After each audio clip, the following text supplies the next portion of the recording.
মিরপুর স্টেডিয়ামে প্রতিনিয়ত ঘাম ঝরাচ্ছেন সাইফুদ্দিন। সাইফ যে ইয়র্কারের কারণে বিশ্বকাপ দল থেকে বাদ পড়েছিলেন, এদিন মিরপুরে সাইফকে এই ইয়র্কার মারার প্র্যাকটিসই প্রতিনিয়ত করতে দেখা যায়। সাইফুদ্দিন কিছুদিন আগে গণমাধ্যমে জানিয়েছিলেন পারফরমেন্স করেই জাতীয় দলের আলোচনায় আসতে চান। সাইফুদ্দিন জানেন বর্তমান প্রেক্ষাপটে তাকে পারফর্ম করেই দলে ঢুকতে হবে, কেননা ইতিমধ্যে সাইফুদ্দিনবিহীন পেস ইউনিট দুর্দান্ত পারফরমেন্স করছেন।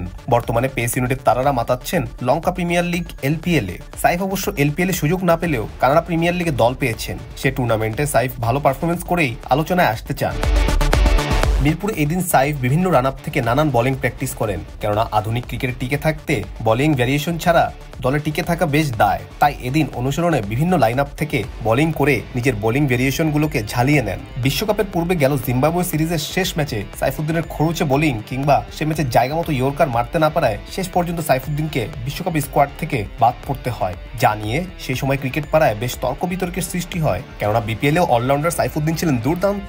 সাবেক ক্রিকেটার ও বিশ্লেষকদের কথায় মনে হয়েছিল বিশ্বকাপ দলে অনেকটা অটো চয়েসেই ঢুকে যাচ্ছেন সাইফ। তবে সাইফ বিশ্বকাপের এসব বিষয় নিয়ে কিছুই ভাবছেন না বর্তমানে। কিছুদিন আগে কানাডা গ্লোবাল T20 লিগে তিনি সুযোগ পেয়েছেন, সেখানে ভালো পারফরমেন্স করে দলের আলোচনায় আসতে চান। বিশ্বকাপে সাইফুদ্দিনের বদলে তরুণ পেসার তানজিম সাকিব দলের সুযোগ পেয়ে বিশ্বমঞ্চে করেছে বাজিমাত। সাকিবের এমন পারফরমেন্সকে কিভাবে মূল্যায়ন করছেন সাইফুদ্দিন? অবশ্যই আমি তাকে অ্যাপ্রিশিয়েট করি। তানজিম সাকিব অসাধারণ খেলেছে, যদিও আমার সে কলিগ আবনিতে আমরা একসাথে খেলেছি। তো এইটাই আসলে ক্রিকেটারদের, কেউ ভালো খেলবে কেউ খারাপ খেলবে, তো এইটার জন্য আসলে খুব বেশি চিন্তা না করে নিজে কীভাবে আরও বেটার কিছু করা যায় সেই দিকে চেষ্টা করব।